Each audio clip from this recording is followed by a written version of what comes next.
هو الحي القيوم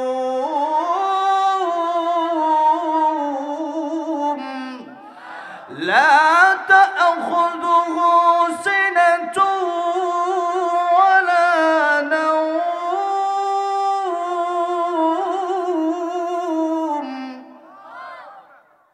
আল্লাহ এক, আল্লাহর কোনো শরীক নাই। আল্লাহ চিরঞ্জীব, আল্লাহ চিরস্থায়ী। আল্লাহ ছিলেন আগেও, এখনো আছে, ভবিষ্যতেও থাকবেন। কুল্লু মান আলাইহা ফান ওয়া ইয়াবকা ওয়াজহু রাব্বিকা যুল জালালি ওয়াল ইকরাম।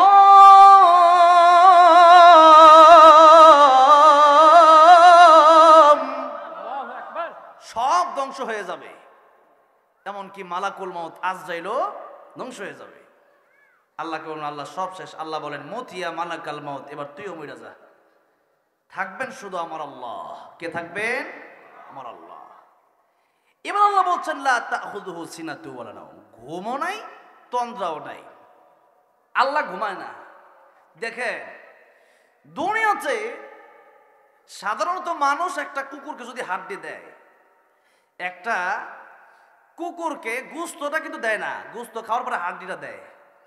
বিড়ালটা কিন্তু মাছটা দেয় না, মাছটা খায় কাটাটা দেয়। এই পরিস্থিতিতে একটা কুকুর, একটা বিড়াল তার মালিকরে ভুলে যায় না। তার বাড়িতে থাকে, অন্য 10 জন আসলে দেখবেন ঘেউ ঘেউ করে ওঠে, কিন্তু মালিক আসলে পরে ঘেউ ঘেউ করে, উল্টা আস্তে করে দেখবেন বসে থাকলে বসাতে ওইটা দাঁড়ায় যাবে। যেরকম ঠিক না ঠিক। এই কুকুরটা রাতের বেলায় আপনি ঘুমায় যান, কিন্তু আপনার বাড়িতে যদি কুকুর থাকে ওই কুকুরটা ঘুমায় না। মালিকে ঘুমায় আর কর্মচারী ঘুমায় না। আর আল্লাহর নবন্দরে আমি আল্লাহ ঘুমাই না, আমি আল্লাহর তন্দ্রাও নাই। কেন নাই? অনেকগুলো ব্যাখ্যা, এটা আয়াতুল কুরসির ব্যাখ্যায় গেলে এটা আরেকদিন আলোচনা করবো না। এর একটা ব্যাখ্যা হইল যে আল্লাহ রাব্বুল আলামিনের দয়া মায়া বড় বেশি। আল্লাহর দয়া মায়া বড় বেশি। রাত বিরাইতে কত জায়গায় যায়, অনেক সময় নৌকা দিয়া যাচ্ছি কোনো জায়গায় নদীতে রাতের বেলায়, এখন ঝড় আসছে, নদীতে শুরু হয়ে গেল তুফান। লঞ্চের মানুষ হিন্দুরা ওই সময় আল্লাহরে ডাকে কি ডাকে না? হিন্দুরা আল্লাহ ডাকা শুরু করে দেয়। প্লেনে অনেক সময় কাঁপাকাঁপি শুরু হয়ে যায়, তখন প্লেনের ভিতরে সাদা খালি মুসলমানরা ডাকে না, তখন হিন্দুরাও আল্লাহর ডাকে, কোন সুবহানাল্লাহ। তখন ভালো করেই জানে যে এই মূর্তি শুদ্ধি কাম হইব না। যেরকম ঠিক না বেটি? আল্লাহ বলেন ইন্নাল্লাযীনা তাদউনা মিন দুনিল্লাহি লা ইয়াখলুকু যুবাবান ওয়ালাউ ইজতামাউ লাহু ওয়া ইয়াসলুবহুমুয যুবাবু শাইআন লা ইয়াস্তানকিযুহু মিন ضعفাত الطالب والمطلوب।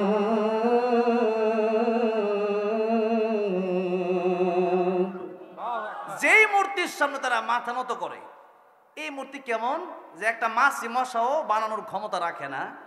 বরং শুধু তাই না, মাছি যখন তাদের সামনে থেকে যে দুধ কলা দেওয়া হয়, এই দুধ কলা থেকে যখন মাছি এইসব মুখ দেয়, বন বন বন করে লইয়া যায় না, তখন মূর্তির হাত হলো 10টা, আঙ্গুর হলো 2টা। আঙ্গুর সামনে যখন মাছি মশা বসে তখন ফু দিয়ে সরা দিই। আর মূর্তির হাত হলো 10টা, এর হাতের অভাব নেই। এরপরেও কুইতারে নাই, সরেনতে আমার কলা লয়ে যাচ্ছে লিগা। জোরে কল। নবীর সময়, নবীর জামানায় কাফের একটা মূর্তি কোনো কেউ লয়ে যেতেছে, ছোট ছোট মূর্তি, ছোট ছোট, এটা বগুলো কেউ লয়ে যেতেছে। হঠাৎ করে তার শিশি ধরছে, এই মূর্তি সে রাইকা চিন্তা করছে একটা সাইডে যাই, একটা সাইডে গিয়ে শিশির কাজ সারতেছে আর কি। শিশি বুঝেন তো, যাই হোক ব্যাঙ্গে কইলাম না, শুরুটাই কই। এবার ওই শিশি দিতে গিয়া এবার তারও দোষে শিশি, একটা কুকুরের দোষে শিশি। শিশি দিতে গিয়া দে কুকুর, ও তো গেছে একটু সাইডে, আর কুত্তা দেখা যায় জাগা মতো। এখন সে চিন্তা করলো যে আমি প্রস্রাব করতে গেছি এক জায়গায়, আর কুকুরের মূর্তির উপর প্রস্তাব করে দিল, হে কেমন ক্ষুধা যে একটা মূর্তি প্রস্তাব করে দিল দেখলই না। আরে একটা কুত্তার এত ঠ্যাং ধরে ধরে আসার আমার দরকার আছে। যেরকম ঠিক না ঠিক কেন যে আমি হইলাম ক্ষুধা, আমি না তার রব। কুত্তার মানুষের রব যদি আমি, তো কুত্তারও তো রব আমি। এখন তাইলে তো আমার গায়ে প্রস্তাব করলে এটা ঠাড়া না পড়তো। যেরকম ঠিক না ঠিক কিচ্ছুই পড়ে না। তার মানেটা কি? তার মানে হইল এটা হুদা হতে পারে না, এটা হুদা।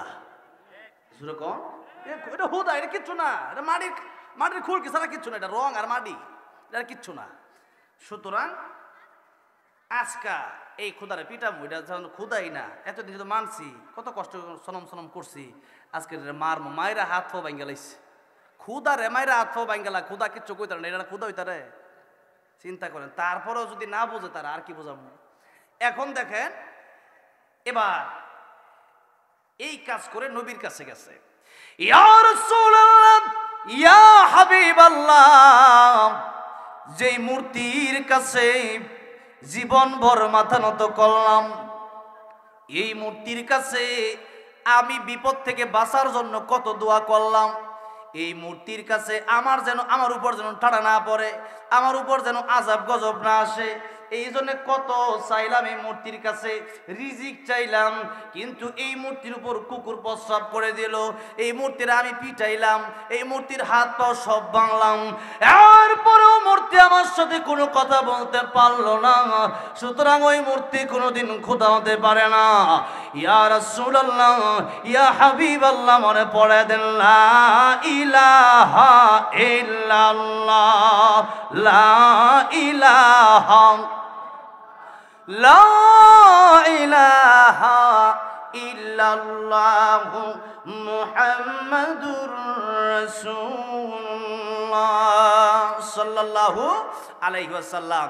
আমার ভাইরা, আমার মুরব্বি বাজিরা, তাহলে একটা মূর্তি কথাই বলতে পারে না, তার কাছে মাছি আসে, ওই মাছিটা সরাতে পারে না।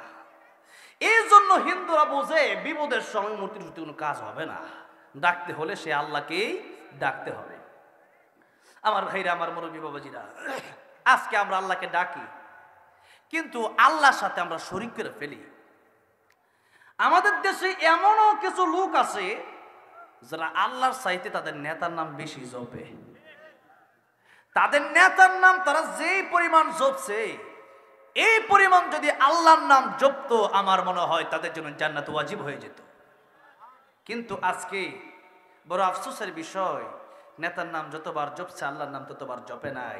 এই জন্য যে দলে আপনি করেন না কেন, আমি কোন দলের নাম নিচ্ছি না, তবে দলের প্রধান স্লোগান হবে নারে তাকবীর। যেরকম নারে তাকবীর, নারে তাকবীর। দলের প্রধান স্লোগান কি হবে? আল্লাহু আকবার। প্রধান স্লোগান কি হবে? আল্লাহু আকবার। এটাই হবে দলের প্রধান স্লোগান।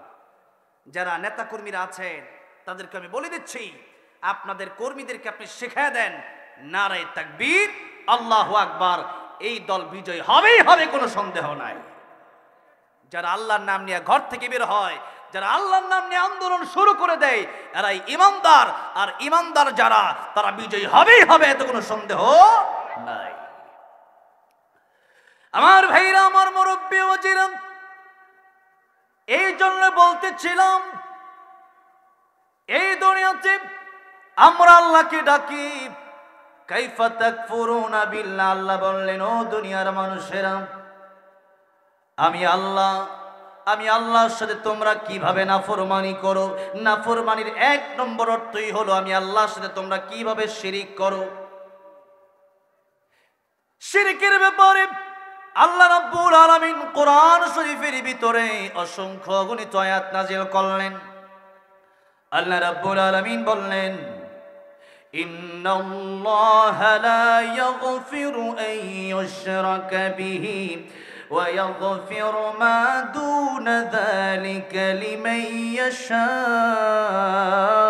ওয়া মান ইউশরিক বিল্লাহি ফাকাদ ইফতারা ইসমান আযীমা। কিয়ামতের ময়দানে আমি আল্লাহ চাইলে তোমাদের জিন্দেগীর গুনাহগুলি মাফ করে দেব। যদি আমাদের গুনার দিকে আমরা তাকাই, আমরা কি জান্নাতে যেতে পারবো নাকি? কিন্তু নবীজির একটা হাদিস আপনাদেরকে শোনাচ্ছি, ভালো করে শুনেন। নবীজি বলেন কিয়ামতের ময়দানে আমার আল্লাহ তো রহমান, আমার আল্লাহ তো রহিম, আমার আল্লাহ গফফার, আমার আল্লাহ দয়াবান। এই জন্য এক একটা ছোট্ট ছোট্ট আমল দেখে আমার আল্লাহ রাব্বুল আলামিন উসিলা বানায় বানায় জান্নাতের মেহমান বানায় দিবেন। কিয়ামতের ময়দানে আল্লাহর দুইজন বান্দার সাথে একজন আরেকজনের সাথে দেখা হবে, আল্লাহ দেখা করায় দিবেন। কিভাবে একটু শোনেন, হাদিস শরীফের ভিতরে আসছে, দুনিয়াতে মরুভূমির ভিতরে একজনের কাছে পানি আছে আর একজনের পানি নাই। যেই ব্যক্তির কাছে পানি আছে সেই ব্যক্তির কাছে এক বোতল পানি আছে, একটু পরে তারও লাগতে পারে। যার কাছে পানি নাই সে এসে পানি চাইলো, আমার কি একটু পানি দেওয়া যায়, আমার বড় পিপাসা লাগছে, আমি বড় তৃষ্ণার্ত, আমার কি একটু পানি দেওয়া যায়। যেই মাত্র বলেছে এমনি তারে পানিটা দিয়ে দিল। দয়াময় যেই যে হলো, কিয়ামতের ময়দানে যেই ব্যক্তি পানি দিছে ওই ব্যক্তি দেখবে তার লিস্টটা জাহান্নামের খাতায়, আর যেই ব্যক্তিকে পানি পান করানো হয়েছিল ওই ব্যক্তি তাকায় দেখবে তার লিস্টটা জান্নাতের খাতায়। আমার আল্লাহ ডেকে বলল, ফেরেশতারা রে, যে ব্যক্তির লিস্টে জাহান্নামের খাতায় ওই ব্যক্তিকে নিয়ে যাও জাহান্নামের দিকে, কিন্তু কোন দিক দিয়ে নিয়ে যাবা? ওই যে যেই ব্যক্তিরা জান্নাতে যায় তার সামনে দিয়ে নিয়ে যাও। যে সময় তার সামনে দিয়ে নিয়ে যাবে এমন সময় তাকায় দেখবে ওই ব্যক্তিকে দেখা যায় দুনিয়াতে বিপদের সময় যারে পানি পান করাইছিল। ডাক দিয়ে বলবেন, ভাই রে, ওই যে দুনিয়াতে তোমারে পানি পান করাইছিলাম, আজকের কিয়ামতের কঠিন ময়দানে তুমি যাও জান্নাতে আর আমি যাই জাহান্নামে। আমার আল্লাহর একটা নিয়ম হলো, আমার আল্লাহ যাকে একবার জান্নাতের টিকিট দিবেন আমার আল্লাহর কোনো দিন তার কাছ থেকে জান্নাতের টিকিট কেড়ে নিবে না। জোরে কোন সুবহানাল্লাহ। ও ভাই রে, দুনিয়াতে বিপদের সময় তোমারে এক গ্লাস পানি পান করাইছিলাম, আজকের কিয়ামতের কঠিন ময়দানে আমি বড় বিপদে পড়েছি, তুমি কি পারো না আল্লাহর কাছে আমার জন্য একটু সুপারিশ করতে? তুমি যদি একটু সুপারিশ আল্লাহর কাছে করো, আমার আল্লাহ রাব্বুল আলামিন তোমার কাছ থেকে জান্নাতের টিকিট ক্যান্সেল করবে না, তোমার টিকিট যেহেতু বাতিল হবে না। তুমি কি পারো না আমার জন্য আল্লাহর কাছে একটু সুপারিশ করবে? এমন সময় লোকটা বলবে, হ্যাঁ, তুমি তো দুনিয়াতে বড় বিপদের সময় আমার উপকার করেছিলে, আজকের কিয়ামতের কঠিন ময়দানে তোমার কি আমি একটু উপকার করতে পারি না? আল্লাহ তাআলা এই লোকটা দুনিয়াতে বড় বিপদের সময় আমার এক গ্লাস পানি পান করেছিল, আল্লাহ রাব্বুল আলামিন তুমি কি পারো না আজকে আমার সাথে তারেও জান্নাতের মেহমান বানাতে? আমার আল্লাহ ডাক দিয়ে বলবেন, ও আমার বান্দা, দুনিয়াতে যে তার উপকার করেছিলে আমি আল্লাহ রাব্বুল আলামিন সেই দিনের কথা আমি ভুলি নাই। ওই দিন যে তোর দয়ামা হয়েছিল আমি আল্লাহর দয়ামা তার চাইতে কোটি কোটি গুণ বেশি আমি আল্লাহ তোর সামনে তার উপস্থিত করলাম, এই জন্য যাতে করে তুই তার কথা বলিস। ও বান্দারে, আমি আল্লাহ রহমান, আমি আল্লাহ রহিম, আমি আল্লাহ গফফার। ও বান্দারে, আজকে তোর সুপারিশ আমি আল্লাহ মঞ্জুর করে নিলাম। তাহলে শুধু তুই একা না, তোর সাথে আমি আল্লাহ রাব্বুল আলামিন ওই বান্দা তোর এই দুনিয়াতে পানি পান করানোর কারণে, এক গ্লাস পানি পান করানোর কারণে আজকে কিয়ামতের ময়দানে তারে আমি আল্লাহ মাফ করে দিলাম। বিনিময়ে তোর সাথে আমি আল্লাহ রাব্বুল আলামিন জান্নাতের মেহমান বানিয়ে দিলাম। আর তো জোরে কোন সুবহানাল্লাহ। আমার ভাইরা, আমার মুরব্বী বাবাজিরা, এক গ্লাস পানি পান করানোর বিনিময়ে যদি কোনো মানুষকে আল্লাহ জান্নাত দেয় তাহলে বোঝা গেল জান্নাতে যাওয়ার জন্য বলেন তো কয়টা নেকির প্রয়োজন? একটা। জোরে কোন কয়টা? একটা। আবার জাহান্নামে যাওয়ার জন্য কয়টা গুনাহ প্রয়োজন? একটা। একটা গুনাহ, একটা আমলের কারণে আপনি জান্নাতে যেতে পারেন, আবার একটা গুনার কারণে আপনার ঠিকানা হবে জাহান্নাম। এই জন্য আমি বলেছি যে আমল, নেক আমল, এটা যদি ছোটো হয় এটা ছাড়া যাবে না, আর গুনাহ যদি ছোটো হয় এটা করা যাবে না। আমার ভাইরা, আমার মুরব্বী বাবাজিরা, যেই কথা বলছিলাম, কিয়ামতের ময়দানে আল্লাহ উসিলা দেখে দেখে এক একজন মানুষকে জান্নাতের মেহমান বানায় দিবে।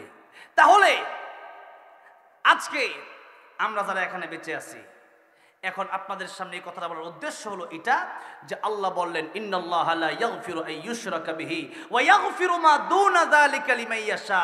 আমি আল্লাহ চাইলে কিয়ামতের ময়দানে তোমাদের সব গুনাহ মাফ করে দেব। বলেন সুবহানাল্লাহ। আল্লাহ বলেন মাফ করে দিবেন, কিন্তু আল্লাহ বললেন শোনো, লা ইয়াগফিরু আন ইউশরাকা বিহি, আমি আল্লাহ চাইলে সব গুনাহ ক্ষমা করে দেব। দুনিয়াতে থাকতে কোরআনে কারীমে আমি আল্লাহ ওয়াদা করলাম একটা গুনাহ আমি আল্লাহ কখনোই ক্ষমা করব না। এটা ক্ষমারও যোগ্য। ওই গুনার নাম হলো শিরিক। ওই গুনার নাম কি? শিরিক। সূরা লোকমান কোরআন শরীফে 8 জন ব্যক্তির নামে সূরা এসেছে। এর মধ্যে 6 জন হলো নবী আর 2 জন হলেন ওলি। এক নম্বর একজন মহিলা ওলি, আরেকজন পুরুষ ওলি। মহিলা ওলির নাম মারিয়াম আলাইহিস সালাম আর পুরুষ ওলির নাম লোকমান হাকিম। লোকমান হাকিম আলাইহিস সালাম, ওনার নামে আল্লাহ 21 নম্বর পাড়ায় সূরা নাজিল করলেন। লোকমান আলাইহিস সালাম ছিলেন বড় কালো। কি ছিলেন? বড় কালো, কিন্তু লোকটা ছিলেন বড় ভালো। আজকে আমরা চেহারা যত সুন্দর, মানুষ কিন্তু তত সুন্দর না, ঠিক এরকম। এই ছেলের চেহারা কত সুন্দর, কিন্তু মারে মাইরা লাইছে। এই চেহারাতে লাভ আছে? লাভ। আল্লাহ ডাক দিয়ে বললেন, চেহারা কালো আর ডলার দাম আমি আল্লাহর কাছে নাই। মানুষ লম্বার খাটোর দাম আমি আল্লাহর কাছে নাই। দুনিয়ার গরিবের দাম আমি আল্লাহর কাছে নাই। বংশ বেশি ভালো আর বংশ বেশি উচ্চ অথবা নিচু, এটার দাম আমি আল্লাহর কাছে নাই। ইন্না আকরামাকুম ইনদাল্লাহি আতকাকুম, আমি আল্লাহর দাম তার, আমি আল্লাহর কাছে তার দাম সবচেয়ে বেশি যার অন্তরে তাকওয়া আছে। যার অন্তরে কি আছে? যাদের হৃদয়ে আছে আল্লাহর ভয়, তারা কভু পথ ভুলে যায় না। আল্লাহর প্রেম ছাড়া এই দুনিয়ায় কারো কাছে কোনো কিছু চায় না।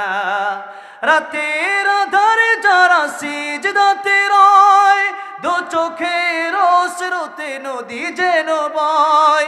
ছলনার হাত ছানি যতই আসুক, পেছনে ফিরেও তাকায় না। যাদের হৃদয়ে আছে আল্লাহর ভয়, তারা কভু পথ ভুলে যায় না। আল্লাহর প্রেম ছাড়া এই দুনিয়ায় কারো কাছে কোনো কিছু চায় না, ঠিক কিনা? এই জন্য আল্লাহরে ভয় করেন। হযরত বেলাল রাদিয়াল্লাহু বড় কালো। নবী যখন জান্নাতে গেলেন মেরাজের রজনীতে, নবীজি গিয়া দেখতেছেন টকটক হাঁটার আওয়াজ শোনা যায়। নবী বললেন, জিবরাইল, জান্নাতের ভিতরে কার পায়ের শব্দ শোনা যায়? জিবরাইল বলেন, ইয়া রাসূলুল্লাহ, ইয়া হাবিবাল্লাহ, ওগো নবীজি, হযরতে বেলাল দুনিয়াতে হাঁটে আর তার হাঁটার আওয়াজ আল্লাহর তরি জান্নাতের ভিতরে সে পৌঁছে যায়। হযরতে বেলাল বড় কালো, কিন্তু লোকটা বড় ভালো। লোকমান হাকিম কালো, কিন্তু লোকটা বড় ভালো। লোকমান হাকিমের নামে আল্লাহ কোরআনে সূরা নাজিল করলেন।